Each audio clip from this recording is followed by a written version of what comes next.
Monsoon முடிஞ்சதுக்கு அப்புறம் நீங்க நேச்சுரலா வைபா ஒரு டூர் போக நினைச்சீங்கன்னா போக வேண்டிய இடம் தாங்க அசாம், மேகாலயா. இயற்கை வந்து பாத்தீங்கன்னா அளவுக்கு அதிகமான வளங்களை கொட்டி கிடக்கும் இந்த இடம் தாங்க மேகாலயா. இந்த பேக்கேஜ்ல காசிரங்கான்னு சொல்லக்கூடிய ஒரு நேஷனல் பார்க்குங்க. கவுகாத்தியில 51 சக்திபீடங்களில் ஒன்றான ஸ்ரீ காமாக்கியா படம் போய் பார்ப்பாங்க.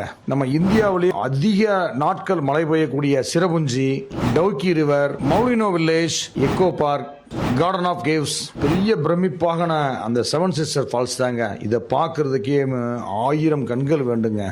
இந்த பேக்கேஜ் வந்து பாத்தீங்கன்னா சென்னையிலிருந்து கவுகாத்தி, கவுகாத்திலிருந்து சென்னை 2 ஃபிளைட் டிக்கெட் கொடுத்துறாங்க. Tamil tour guide, AC transportation, star hotel accommodation, breakfast, dinner. இந்த அசாம் கவுகாத்தி பேக்கேஜ் பாத்தீங்கன்னா செப்டம்பர், அக்டோபர், நவம்பர், டிசம்பர், ஜனவரி 5 மாதமும் ஒவ்வொரு மாசமும் 25ஆம் தேதி கிளம்பி 30ஆம் தேதி வர்ற மாதிரி இந்த பேக்கேஜ் வந்து வடிவமைச்சிருக்காங்க. இந்த பேக்கேஜ் பற்றி முழு விவரம் தெரியணும்னா நீங்க கீழே இருக்க நம்பர் கால் பண்ணுங்க அல்லது rengaHolidays.com என்ற இணையதளத்தை பாருங்க.